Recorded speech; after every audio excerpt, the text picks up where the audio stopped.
Se la habían llevado como quien aparta un trasto viejo al borde del camino, sin ruido, sin lágrimas públicas, como si expulsarla fuera la forma más sencilla de arreglar un problema que molestaba a la vista. La lona que había sido su techo se pegaba al suelo por el calor.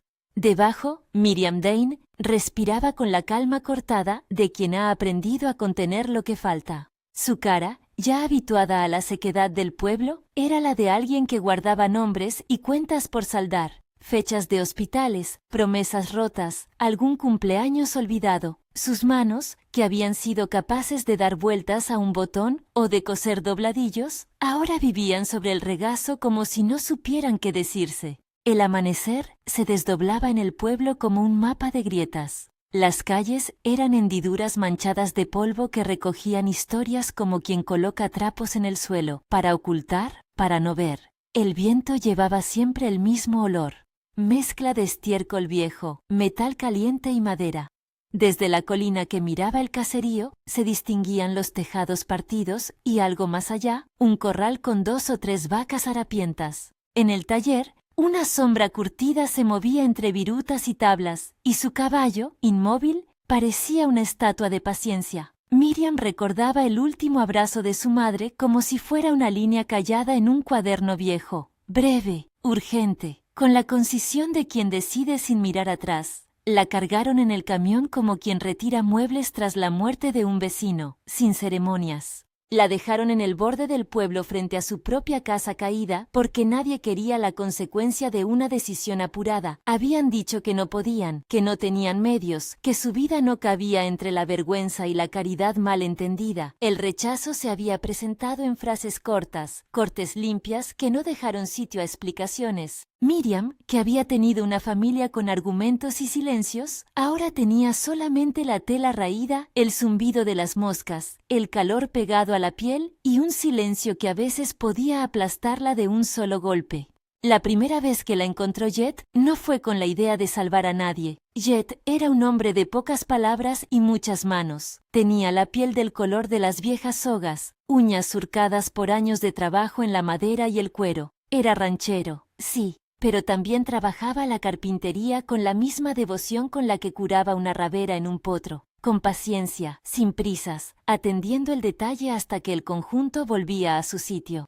Su taller no estaba lejos del corral. Era una cabaña de tablas mal encajadas que olía a cola y aceite. Allí las herramientas dormían en silencio hasta que las manos correctas las despertaban. Aquel día Jet volvía del potrero con la montura medio pegada, los pantalones cubiertos de polvo y el polvo mismo pegado a la memoria. Vio la lona a un lado del camino antes de ver a Miriam. Una mancha que el sol abrazaba, una forma que parecía dormida. Al acercarse, no examinó su cuerpo ni formuló preguntas frías. Se inclinó, le ofreció agua en una lata abollada y la posó en su falda como quien sostiene una cría. El primer gesto fue práctico. Limpió sus labios, le subió la manta con movimientos precisos para que no se escurriera, tanteó su respiración. Miriam, sorprendida de recibir un cuidado tan directo, dejó que le tomaran las manos. Las manos de Jet, cuando tocaban, dejaban un calor que no pedía nada y no exigía explicaciones. No hizo promesas. No habló de hospitales lejanos ni de grandezas que no podía pagar. Le habló con acciones. Le dio de comer, le ayudó a subir a una camilla improvisada, hecha con tablones y cuerdas, y la llevó hasta el taller. Si alguien hubiera visto la escena desde la loma, lo habría descrito con frases cortas. Un hombre y una camilla, el silencio de los perros, la rueda del carro que crujía. No fue una llegada triunfal. Fue una elección pequeña que, sin embargo, pesó más que todas las llenas de palabras del pueblo. El taller se convirtió en primer refugio. Tenía una ventana pequeña por donde entraba la luz cortada en tiras, y una puerta que, al cerrarse, aislaba el ruido del pueblo como una cura temporal. Jet la instaló en un rincón donde el sol pegaba en la tarde, la cubrió con una manta remendada que había pertenecido a su madre y colocó junto a ella una caja llena de retazos, clavos y herramientas pequeñas. Cada objeto en la caja tenía una historia. un poco de madera de un viejo arado, una rueda sobrante, una tira de cuero. Jet no era alguien de regalías, pero sí de recursos. Lo que a otros les parecía chatarra, él lo veía como posibilidad. Las primeras noches fueron de costura silenciosa. Jet se sentaba en el borde de la cama improvisada y, sin palabras, repasaba con sus dedos el contorno de la manta. Miriam, al principio desconfiada, escuchaba el roce de la lijadora lejana, las voces amortiguadas de los animales, cómo el mundo continuaba afuera a pesar de que su universo se había detenido. La voz de Jet era de pocas notas. En lugar de explicarse, tejía acciones. Le empujaba el plato con la sopa, le lavaba el rostro con un paño tibio, aflojaba o apretaba la almohada. Le enseñó a sostener una cuchara de manera que volviera a sentir el peso en la palma, a encontrar la posición que le permitiera sostener la taza sin dejarla caer. Fueron gestos mínimos que, repetidos, empezaron a tener forma de ritual. Jet no preguntó por qué la familia la había dejado. En su mundo, muchas cosas se entendían sin necesidad de discursos. La pobreza, la rutina, la superstición que hace a la gente irse. Si habló de aquello, fue para decir que había sitio en su taller para quien necesitara manos y compañía. No ofreció caridad condescendiente, sino la posibilidad de pertenecer. Eso, para Miriam, fue inesperado y a la vez necesario. El pueblo no había querido detenerse a mirar. Jet había decidido, con la claridad de quien conoce su tierra, abrir la puerta. Después de la primera semana, lo que era supervivencia se fue transformando en costumbre. Las mañanas seguían un patrón.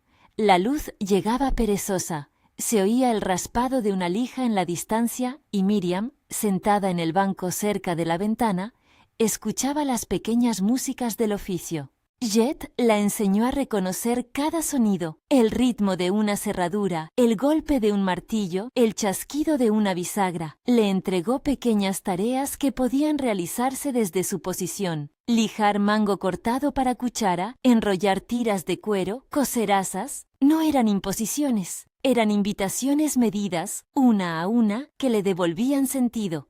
La primera pieza que Miriam completó, un mango liso y cálido, perfectamente equilibrado, la dejó en la mesa con tanto orgullo que sus ojos brillaron por primera vez sin la carga del pasado. La relación entre ambos se iba cosiendo con silencios y herramientas. Jet era persistente sin atropellar. Miriam era cautelosa sin renunciar. No hubo discursos grandilocuentes, ni promesas que desbordaran la pragmática calidad del taller. Cuando Jet le hablaba del diseño de una silla o de cómo ajustar una rueda, lo hacía con el mismo tono que usaba al ordenar los aperos del corral, sin filosofar, con la precisión de quien destila experiencia en acciones. Miriam escuchaba, y entre las descripciones de ejes y valeros, entre planos dibujados a mano en el reverso de una bolsa de harina, asomaba otra cosa: participación. Ella empezó a proponer ajustes, a señalar lo que le dolía o lo que prefería en un asiento, a pedir algo que necesitaba para sentir seguridad. El proyecto que nació en el taller fue una silla, sí, pero mucho más que una silla. Fue un proceso de reconocimiento mutuo. Jet trazó los primeros planos sobre la mesa donde se comía. Usó una rueda vieja de carreta para pensar el eje, y 2 llantas de bicicleta para imaginar la movilidad ligera que necesitaban. No quería una réplica industrial, sino algo que respondiera a la vida que tenían. Caminos de tierra, pendientes, una casa con bordillo alto. Que fuera robusta, sí, pero también con detalles cuidados. Jet sabía que en la dignidad había espacio para el refinamiento. Construir la silla implicó más que cortar y atornillar. Hubo noches de discusión sobre la altura del respaldo, de decidir si un freno tipo pinza sería más efectivo o si bastaría un sistema de cuña. Jet propuso un freno manual adaptado a una palanca que se pudiera accionar con el brazo izquierdo. Miriam, que todavía tenía movilidad parcial en los dedos, sugirió una correa en la base para fijar los talones. Fue un diálogo técnico que no contaba con palabrejas románticas, solo con la exactitud de necesidades y soluciones. Cada ajuste era una negociación que afirmaba la agencia de Miriam. No era una receptora pasiva de cuidados, sino una ingeniera de su propia movilidad. En la caja de retazos apareció, como siempre, la manta remendada. Jet anunció que le cosería un cojín con esos trozos para que la silla no fuera fría ni incómoda. Miriam seleccionó los trozos con el cuidado de quien elige colores para una habitación que quiere habitar. Las manos de Jet, que habían sujetado riendas y martillos, ahora sujetaban la aguja con el temple de quien aprendió a reparar sin ostentación. Trabajaron codo a codo, las palabras dispersas entre el ruido de una sierra y el zumbido de la radio lejana. Hubo risas pequeñas, cuando equivocaron el patrón y tuvieron que deshacer puntadas, cuando un perro quiso robar un clavo. La cotidianidad se incrustaba en cada gesto. Las semanas fueron un montaje de pruebas y errores. Primero, hicieron un armazón de pino, reforzado con escuadras de hierro tomadas de un viejo carro. Jet colocó 2 ruedas de bicicleta en los lados con sus ejes restituidos mediante un conjunto de pernos. Usó una barra de hierro para el eje trasero y en la parte frontal diseñó un pequeño patín que pudiera maniobrar con suavidad. Para el freno adaptó una pieza de cuero que, al tirar de la palanca, presionaba un bloque contra la llanta, un sistema rústico pero efectivo. El asiento tenía un cojín de retazos cosidos y una correa que abrazaba las rodillas. No querían que la silla dependiera de nadie para empujarla. Buscaban que Miriam pudiera maniobrar con las manos en el aro de la rueda, impulsándose sin que el terreno la traicionara. Cada avance era medido con la paciencia de quien sabe que las prisas fracturean más que ayudan. Miriam practicó desde el principio, empujaba con las manos en los aros, aprendía a dirigir la rueda delantera con pequeños impulsos, a frenar con anticipación. En el taller se escuchaban los crujidos de la prueba, el chasquido de una bisagra, la risa contenida, el aire entre los dientes. Hubo retrocesos también, una rueda que se torció, un eje que vibró demasiado. Jet no ocultó su frustración, pero nunca la dejó pasar sobre Miriam. Ajustaba, volvía a probar, pedía su opinión. Esa dinámica era esencial. La silla no era un regalo resuelto desde afuera, era una obra colectiva. Fuera, el pueblo seguía con su dialecto de indiferencias. Algunos miraban de reojo cuando pasaban por delante del taller, otros comentaban con la mezcla habitual de curiosidad y juicio. Rumores se tejían como telas finas. Que Jet estaba loco por cuidar a una mujer que no le pertenecía, que la familia tal vez volvería y reclamaría. Esos murmullos eran como el viento que atraviesa las rendijas de las puertas, molestos, pero incapaces de deshacer lo que se estaba construyendo, por ahora. Un día, cuando la silla ya tenía forma suficiente para ser probada en el patio, Jet decidió que la primera salida no debía hacerse con prisa ni con público. La planificó para la tarde, cuando el sol debilitaba su ardor y las sombras empezaban a alargarse en el corral. Colocó una rampa improvisada junto al borde del porche, la inclinación era suave, calculada para que no hubiera sobresaltos. Miriam subió a la silla con cuidado, se sujetó a los aros con las manos húmedas de emoción, y desde su pecho salió un sonido que era mezcla de miedo y expectativa. La primera marcha fue corta, un rodar tembloroso por el camino entre el granero y la salida del taller. Al principio, las ruedas mordieron la tierra con dudosa confianza. Luego, cuando Miriam aprendió a coordinar el impulso de los brazos con la dirección, surgió algo parecido a la risa. Pequeña, auténtica, que se escapó de una garganta que no se acostumbraba a la ligereza. Jet caminaba a su lado, la mano sobre el respaldo por si la silla dudaba, atento a cualquier ruido. No necesitó aplaudir ni pronunciar sentencias heroicas. Su mirada era suficiente. Cuando Miriam logró sortear el bache que antes la habría desarmado, sus ojos se llenaron de una claridad nueva. No era la curación de lo que le faltaba, sino la invención de un camino. En el taller, las manos contaban la historia. El olor a madera recién cortada se mezclaba con la humedad de las toallas. La lija dejaba un polvo fino que brillaba en la luz del atardecer. La silla, manchada con restos de aceite y con una correa marroquí que Miriam había escogido, parecía una criatura nacida del cuidado. Ambos la miraron sin palabras larguísimas. En lugar de eso, compartieron un silencio que no necesitó traducción. Pero la tranquilidad tendría su fisura. Cuando aún saboreaban el logro, cuando Miriam ya alcanzaba a empujar la rueda y a seguir una línea recta sin titubeos, alguien golpeó la puerta del taller con la brusquedad de quien trae noticias. No era cualquier ruido. El golpe tenía la autoridad de las voces que cargan historias ajenas. Jet dejó la lija. Miriam, con la mano todavía en el aro, sintió como algo en el aire se tensaba. La voz que se filtró por la tabla fue de un hombre que residía más en las formalidades que en las entrañas del pueblo. Habría venido a preguntar, o a reclamar, o a recordar. No dejó espacio para la duda. «Es la familia», dijo la voz desde afuera, y en esa frase se agruparon años de imposiciones y expectativas. A través de la ranura de la puerta, Miriam vio la silueta de un mensajero conocido. Era el herrero del pueblo, con su delantal manchado y el gesto de quien trae noticias comunitarias. Detrás de él, como sombra, se perfilaba la posibilidad de ojos que habían preferido mirar para otro lado. Jet se quedó en la puerta, la lija colgando de su mano como si fuese un hilo entre dos estancias. Miriam notó cómo él apretaba la mandíbula, cómo su cuerpo se tensaba en la voluntad de defender un lugar que había construido con sus manos. No iba a permitir, supo ella de pronto, que la historia que estaban escribiendo fuera convertida en rumor. Pero tampoco quería que su nueva autonomía se convirtiera en motivo de escena pública. El mensaje del herrero fue breve, frío. La familia quería hablar, tal vez reclamar. Dijo en el tono de siempre, sin noción de lo que pediría el corazón de Miriam. Miriam giró la cabeza y buscó en la caja de retazos la calma que la sostuviera. Sus dedos rozaron un trozo de tela verde que recordaba a un vestido antiguo y lo apretaron como si fuese una bandera. No había llegado a la resolución de su propia voz.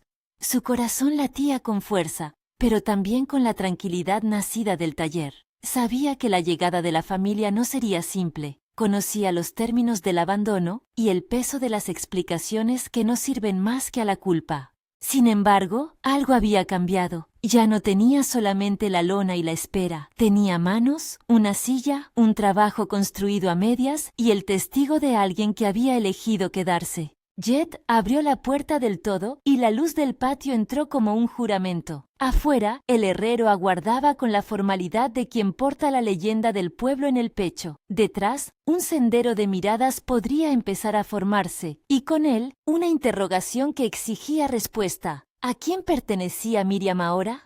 ¿Al pueblo que la olvidó? ¿O al hombre que, sin pedir permiso, le había dado un sitio donde habitar? En el espacio entre la entrada y el primer golpe, Miriam entendió que no bastaban las ruedas ni las correas. Habría que hablar, explicarse en formas distintas, imponer su voz con la firmeza de quien dispone de sí misma. Pero no sería una rendición a los juicios viejos. Sería una construcción lenta a base de hechos.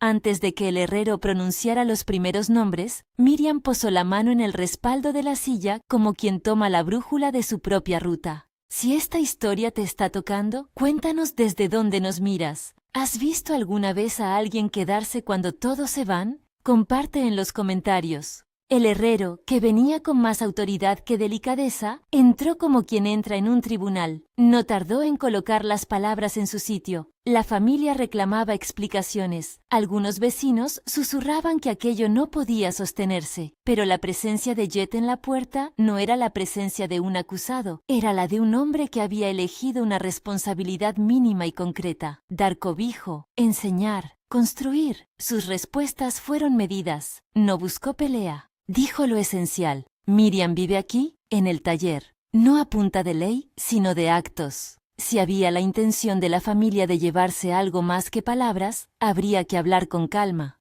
Las voces en el patio empezaron a tomar volumen. Un par de curiosos se acercaron, como quien camina hacia una película a medio rodar. Miriam oyó los chismes que venían del pueblo, la sospecha de que Jet pretendía sacar algún provecho, la insinuación de que si ella había sido dejada, era por una razón que no se debería nombrar. Ella, en el centro, mantenía la mano sobre la madera de la silla, sintiendo la aspereza que recordaba todo lo vivido y al mismo tiempo la suavidad reciente de un proyecto. Había algo en su pecho que se abría. No era el orgullo rimbombante de la victoria, sino la sensación clara de que su vida, por fin, podía discurrir por un cauce propio.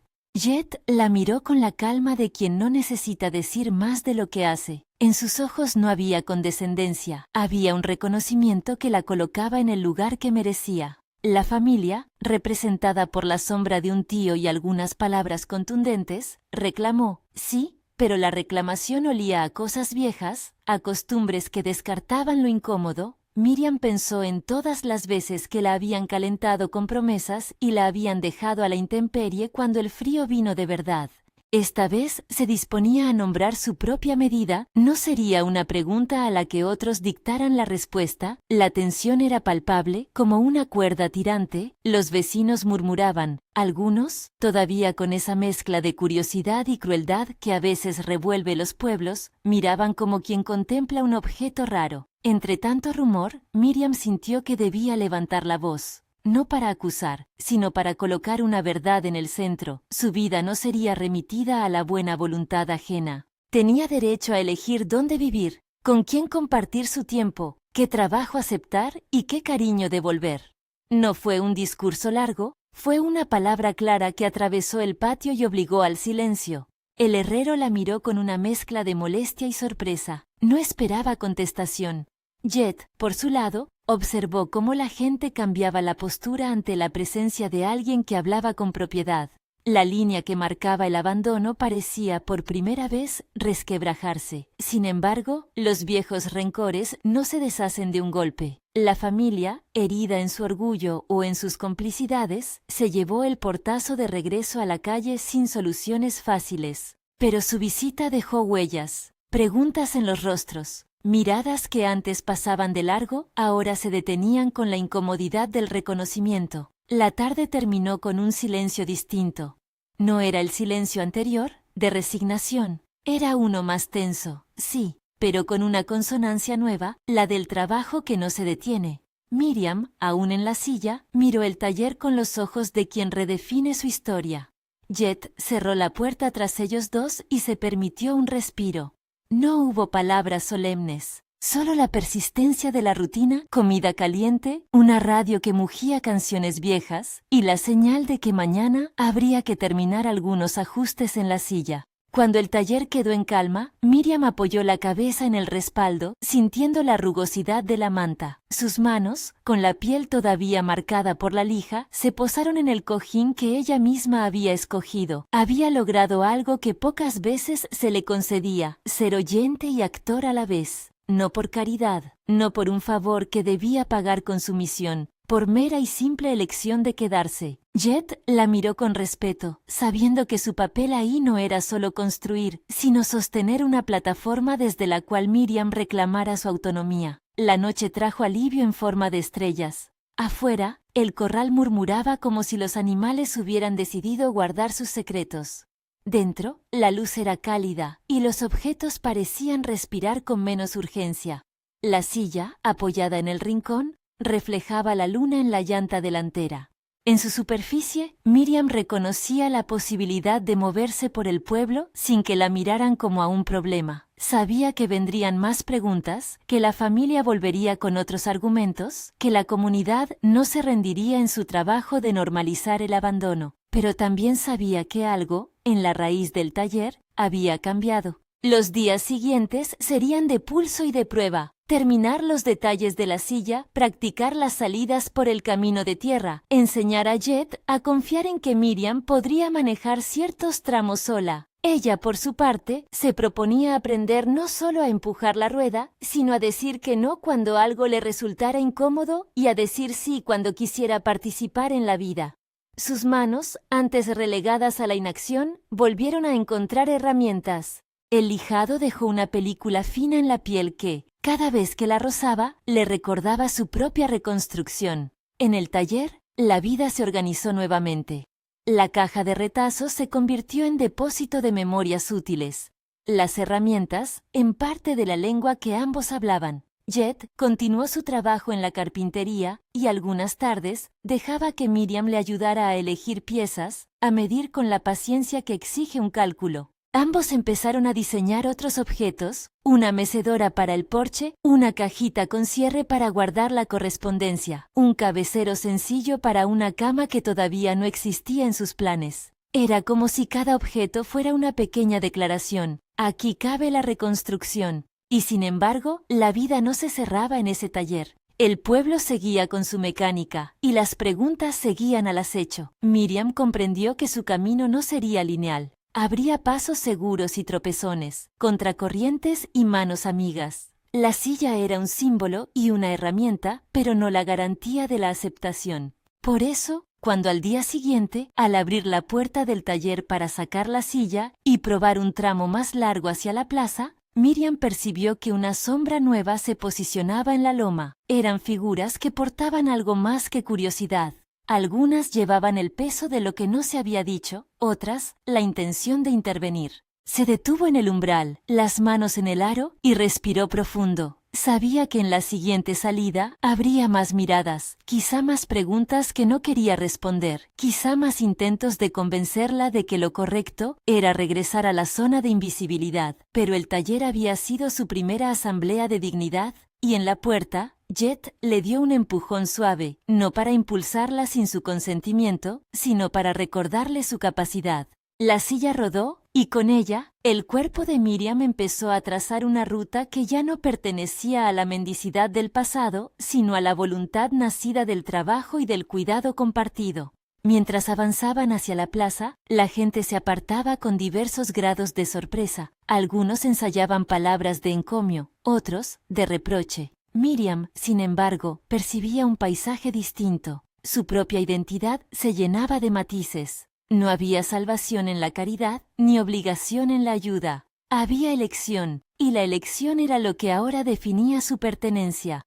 Cada pedalada de su brazo era un testimonio callado que decía: «Estoy aquí, y no me voy a desaparecer porque a otros les incomode». La ruta hacia la plaza fue corta, pero suficiente para que el pueblo entero se enterase de la noticia.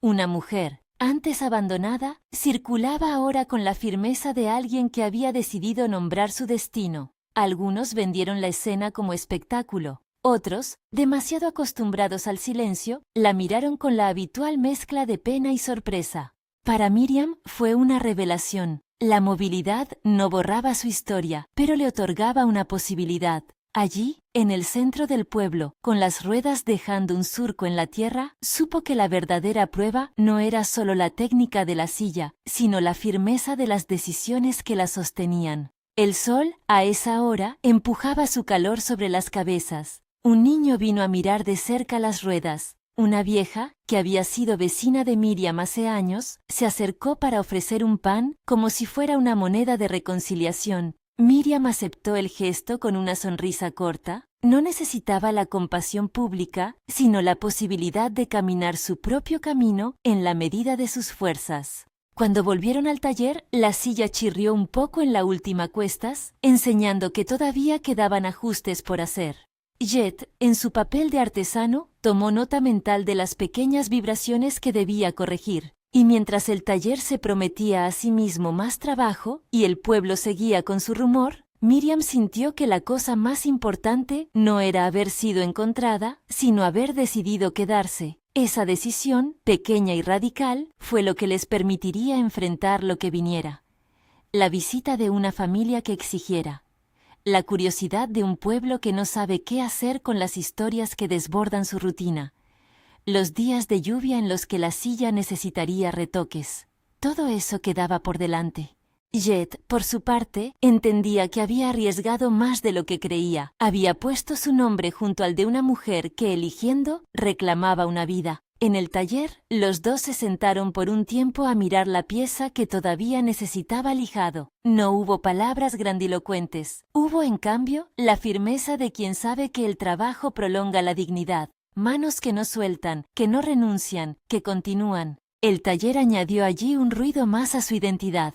El rumor de una vida que no se rendía a la indiferencia. Y fuera, en la sombra del pueblo, las miradas empezaban a cambiar, lentamente, como si alguien hubiera abierto una cortina y dejado entrar la posibilidad de que la historia no terminara donde la habían dejado. A la mañana siguiente, el taller respiraba con la calma de quien no quiere despertarse del todo. El olor a aceite y a madera húmeda flotaba en el aire, mezclado con la tenue polvareda de la lija. Miriam se sentó en su silla, las manos aún con la fina película de polvo en las palmas, y miró las virutas que se acumulaban en el suelo como si fueran hojas de algún libro que estuviera empezando a escribirse de nuevo. Jet llegó con el delantal manchado, y en sus ojos había algo que no era cansancio sino la conciencia de que las cosas, a partir de allí, ya no serían como antes. No pasó mucho, hasta que la noticia de la salida hacia la plaza se transformó en algo más concreto. La familia regresó, esta vez acompañada por rostros que cargaban la autoridad de quien nunca había tenido que pedir perdón. Vinieron con aire de quien piensa que puede tomar lo que considera suyo. Exigieron que Miriam volviera con ellos.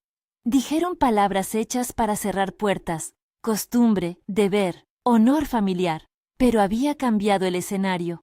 Ya no había lona ni espera, había una silla, una caja de herramientas, una mujer que sabía decir no. El primer momento de tensión real ocurrió en la carretera de tierra, cuando la comitiva familiar se cruzó con la de Jet. Uno de los primos, hombre alto y de voz agria, avanzó decidido. En su gesto había años de desprecio acumulado. Su palabra buscó ser cuchillo. No tienes por qué mantenerla, dijo con voz dura. No es tuya. Jet, que hasta entonces había hablado poco, clavó los ojos en aquel hombre y respondió con la claridad que da la envergadura del riesgo asumido. No la mantengo, le doy un lugar para vivir. Eso es distinto. La frase pareció corta, pero en ella estaban todas las apuestas que Jet había hecho sin fama ni vítores. La familia no aceptó la respuesta. Volvieron al pueblo convencidos de que podrían forzar la decisión con la costumbre. Comenzaron a mover la conversación hacia lo práctico. ¿Quién pagaría? ¿Qué derecho tenían ellos a exigir si la permanencia de Miriam no dañaba el nombre del clan?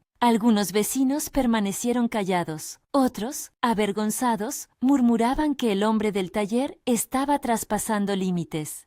Hubo quienes dijeron a media voz que Jet quedaría marcado por haber elegido quedarse con una mujer que daba problemas. Las palabras tenían filo. El filo afectó la clientela de Jet. Algunos encargos dejaron de llegar. Ese fue el primer precio que Jet pagó, la reducción de trabajos.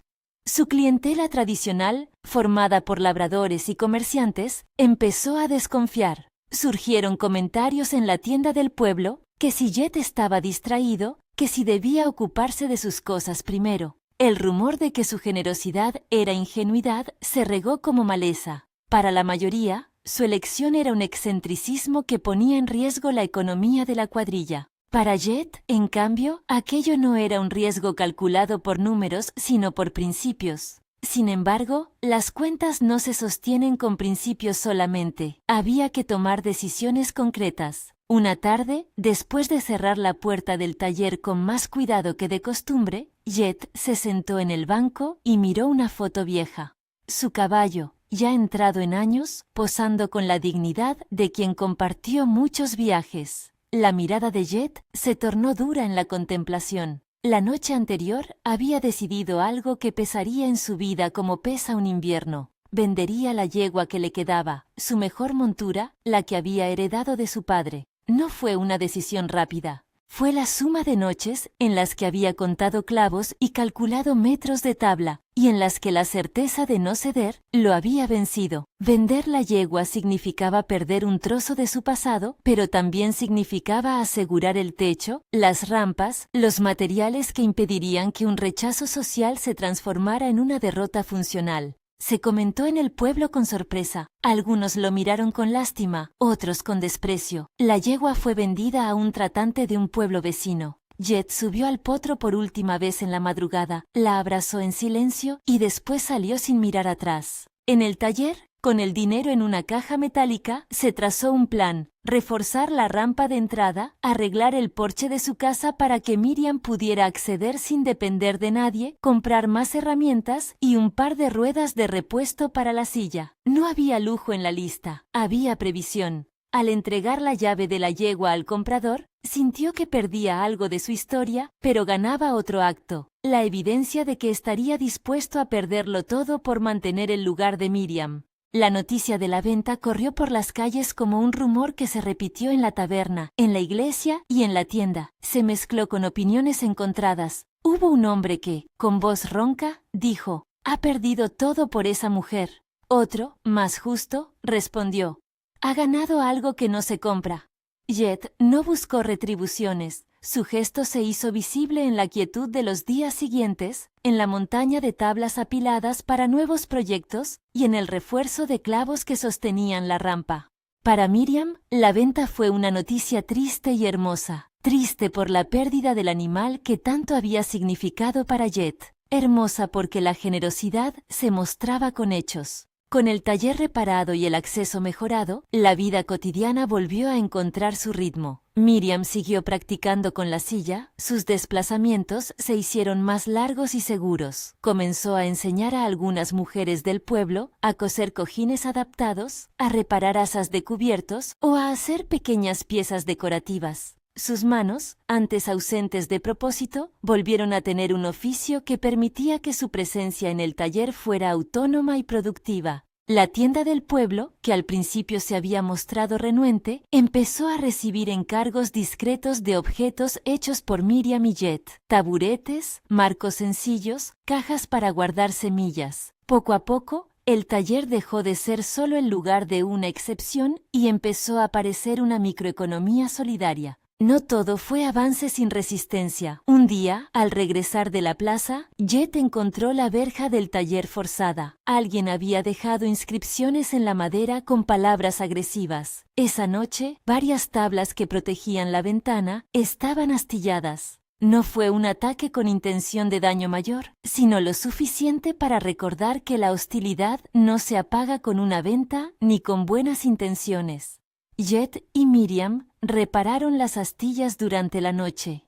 Jet trabajó con manos firmes. Miriam, desde la silla, le pasaba las herramientas. La reparación fue una ceremonia íntima: unir tablas, ajustar tornillos, volver a cerrar la casa común. Esa misma madrugada, el pueblo tuvo una conversación distinta en los corrillos. Unos defendían la actuación de los desconocidos. Otros empezaban a sentir el peso de la vergüenza por haberse quedado callados.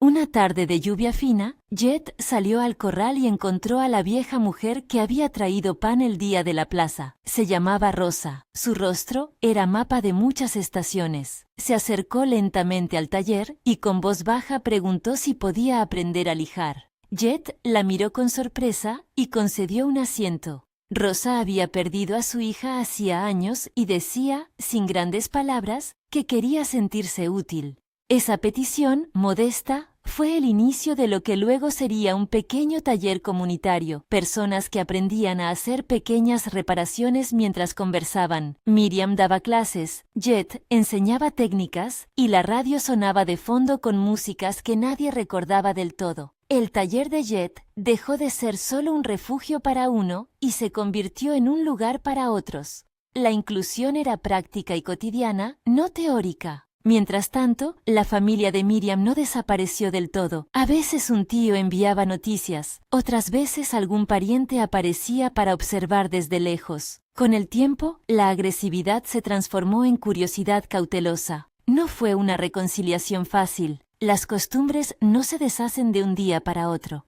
Pero ciertos gestos relajaran el nudo. Una prima dejó unas mantas cosidas por su nieta, la abuela trajo una lata de aceite y alguien, tímidamente, preguntó si Miriam y Jet necesitaban árboles para plantar en el patio. El proceso fue lento y lleno de retrocesos, pero la existencia de actos concretos, no palabras estériles, fue lo que cambió la percepción. La gente empezó a ver que Miriam ocupaba su lugar no por caridad, sino por decisión propia. En una tarde de invierno, Jet sufrió un accidente leve en la serrería. Una tabla salió disparada y le dejó una cortada en la mano derecha. No fue grave, pero bastó para quebrar el hábito de que él fuera quien siempre cuidaba.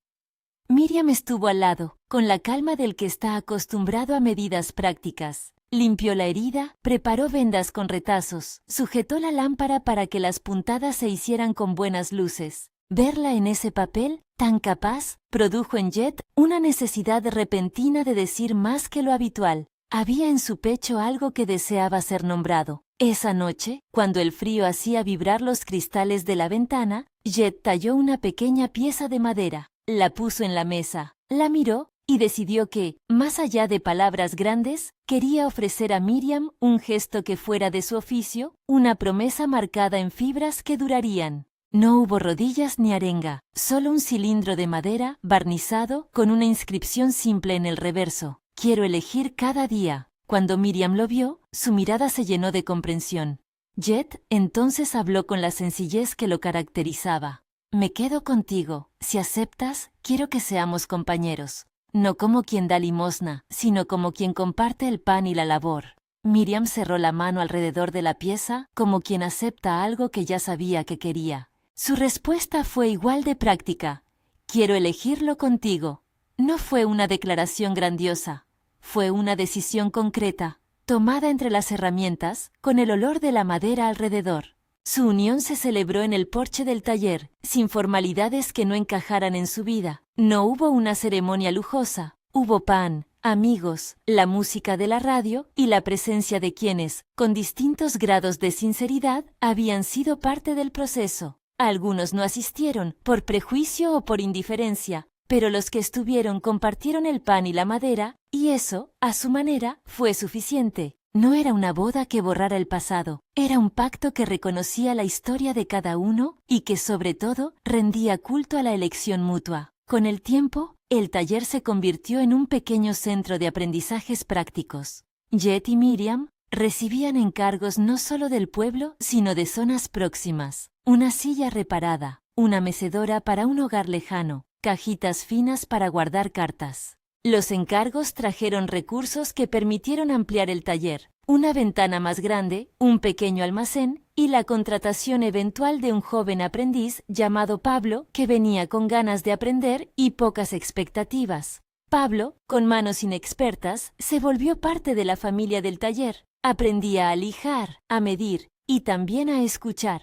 Miriam le enseñó a coser un cojín mientras Jet le explicaba cómo corregir una torcedura en el eje. En esa dinámica, la dignidad se expandió. No era algo que se guardaba para uno, sino algo que podía repartir el taller con quienes quisieran trabajar. El hijo que llegó unos años después no fue el resultado de una promesa milagrosa, sino de una decisión pensada. Miriam y Jet decidieron que querían que un niño conociera la música de la sierra y el olor de la cola para madera. Cuando nació, el pueblo entero tuvo un argumento más para hablar. Algunos dijeron que era una especie de milagro, otros que simplemente era la consecuencia de haber encontrado compañía. Para ellos fue una llegada serena. El niño creció entre retazos, con el ruido de la lija y la voz de su madre enseñándole a hacer nudos. No hubo moralismos, sino ternura. La criatura aprendió a usar una paleta para pintar las cajas y a empujar una pequeña silla de mano por el patio. La presencia de la familia no desapareció, pero sus visiones se transformaron en formas más tolerantes. Algunos primos empezaron a pasar por el taller, algunos para encargar un cajón, otros para mirar con menos dureza. La comunidad, que al principio miraba con distancia, fue obligada a reconocer que la dignidad no se compra ni se regala, se construye con trabajo. A pesar de eso, quedaron cicatrices, miradas que no olvidan un pasado difícil, comentarios que reaparecen en días de pesar. Jet y Miriam aprendieron a vivir con esa coexistencia, aceptación parcial, amistades reales, enemigos públicos que poco a poco se fueron quedando sin argumentos. Lo que había comenzado como un acto de rescate se transformó también en enseñanza pública. Miriam organizaba, algunas tardes, pequeñas clases para familias que tenían personas con movilidad reducida, enseñaba soluciones prácticas, como construir un cojín que evitara rozaduras, como adaptar asas para que una taza pudiera sostenerse con mayor seguridad, qué tipo de fijaciones eran más seguras para una rampa doméstica. La gente empezó a llegar con preguntas sencillas y dejó, en más de una ocasión, manos para ayudar y cajas de herramientas en donación. El taller, antes reducto de 2, se volvió algo así como una pequeña usina de conocimiento. En ese proceso, muchas de las imágenes recurrentes se volvieron rituales sanadores. La manta remendada, que era ahora cojín oficial de la silla, la caja de retazos que viajaba por mesas de vecinos para traer telas, el sonido de la lija que marcaba las tardes. Las manos, esas manos, continuaron siendo el hilo conductor. Las manos que antes habían cuidado y alimentado, ahora enseñaban, construían y diseñaban objetos que permitían que otras existencias fueran más sencillas. Así, la identidad de Miriam se consolidó fuera de la historia de abandono. Era creadora, maestra, madre, compañera. Con los años, el pueblo cambió lo suficiente como para que, cuando alguien paseaba por la plaza y veía a Miriam dirigir una clase sobre cómo hacer una rampa casera, ya no sintiera esa mezcla primero de compasión y después de sorpresa. Algunos niños jugaban alrededor del taller sobre sillas pequeñas. Se aprendía a no mirar a las personas como proyectos, sino como vecinos. Aún así, la historia de Jet vendiendo su yegua seguía contándose en la taberna. Había quienes la contaban para criticar y quienes para recordar que hay cosas que valen más que el dinero. La vida de pareja fue, en lo cotidiano, una suma de actos pequeños. Hubo tardes de silencio sostenido, mañanas de trabajo compartido, noches de atención a una criatura que lloraba y mañanas de pan fresco. El amor que creció entre ellos no se fundamentó en la grandilocuencia, sino en la perseverancia, de volver a apretar un tornillo, de coser otra puntada, de enseñar una nueva técnica a un aprendiz distraído. Esa perseverancia les dio un tipo de íntima celebridad, no la del prestigio, sino la de quienes saben que cada día hay que volver a elegir. Años después, el taller tuvo que enfrentar una prueba nueva. La llegada de una carretera asfaltada que prometía progreso, pero también traía la posibilidad de cambios rápidos. Un empresario ofreció comprar el solar donde estaba el taller para construir un almacén más grande. La oferta era tentadora: dinero, modernidad, la posibilidad de trasladarse a un local con más clientes. Jet y Miriam debatieron la cuestión como cualquier pareja que debe decidir sobre su futuro. Al final, eligieron quedarse. No porque no apreciaran la oferta, sino porque la identidad del lugar no se trasladaba con dinero, el olor a madera, la caja de retazos, el porche donde habían dicho sí. Todo eso estaba anclado a su terreno. Fue otra decisión, otra apuesta. Preferían la buena vida que habían construido a la velocidad del lucro. La elección de quedarse fue celebrada por quienes los conocían de cerca. El taller continuó siendo un lugar donde se resolvían problemas prácticos y se tejían afectos. La silla que una vez había sido el alma de la reconstrucción siguió circulando, con retoques nuevos y un aro lijado por el uso. A veces, cuando Miriam miraba la rueda delantera, veía en ella el surco de su propio trayecto, aquel primer empuje, la primera risa en la plaza, las manos de Jet asegurando la caída. En un rincón, la pequeña pieza de madera que Jet le había entregado aquella noche de heridas aún descansaba en una caja. La inscripción, ya tenue por el tiempo, seguía siendo la brújula de su elección. Quiero elegir cada día.